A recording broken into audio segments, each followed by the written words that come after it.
How's this week been? You feel like after having a couple of days off, you come back refreshed? Oh yeah, it's been nice. That bye week, I kind of got my legs under me a little bit. Just feel fresh for these last 4 games. Feeling pretty good. Are you 100%?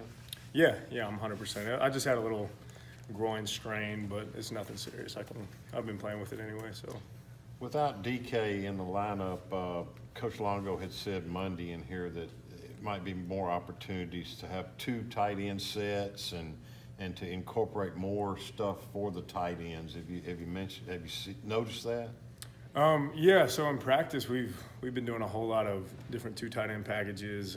Whether it's me and Cooley or Cooley and Jason, even Royce and Michael Howard have been getting in there some. So I think we're really gonna diversify the offense in that way a little bit. When you use those 2 tight end sets, is that you staying where you normally are and them replacing somebody, or are you kind of? So it's kind of both.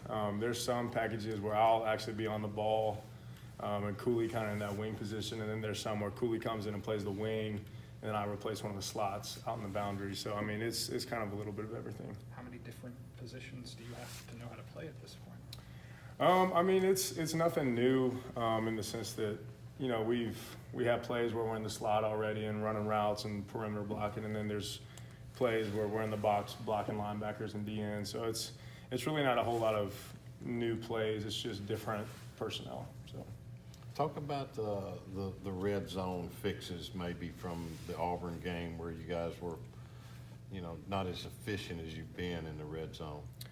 Yeah, so we think a lot of these 2 tight end packages are going to help with that.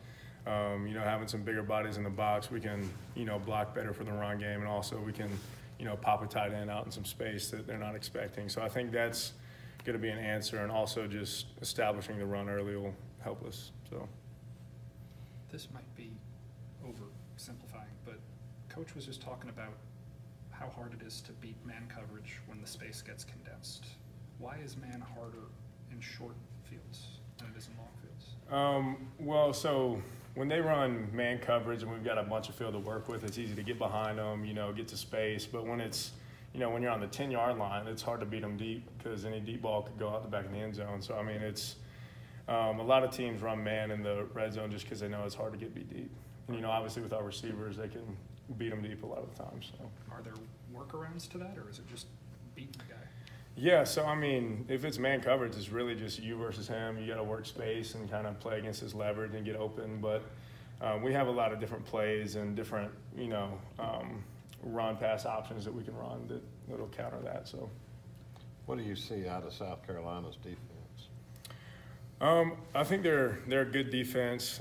They're fast and they're really good at holding blocks and getting off. I don't think they're extremely big, but they're really good at kind of shedding blocks and playing in space and being fast.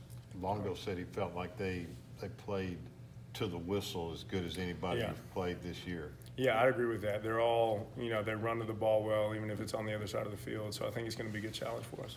Dawson, this may not even be on your mind, but there have been a lot of stories and stuff out there about you as a potential draft pick in this upcoming draft. Is that something you've been thinking about at this time? Are you paying attention? I'm not thinking a whole lot about it. I'm just really focused on these last 4 games, trying to finish strong.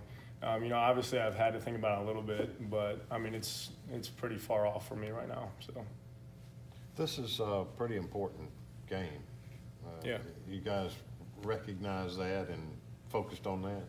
Yeah, there's no doubt. I mean, we always have the mentality that whatever the next game is, that's the most important one of the season. So I think, nothing's going to change for us in terms of preparation and the mindset of being ready for the game. But, I mean, everybody knows it's a big one, so we're excited for it. A lot of people, when it comes to tight ends tend to talk about you and Octavius. How do you feel about Jason Pellerin? How do you think he's done throughout the year so far? He's really been coming along. He kind of has been transitioning from quarterback and back to tight end a whole lot, which has been hard for him in the sense of, getting comfortable with position and blocking. But I think through these last 4 games, we'll see him a little bit more, and he'll be able to get on the field a little bit. You dressing up tonight?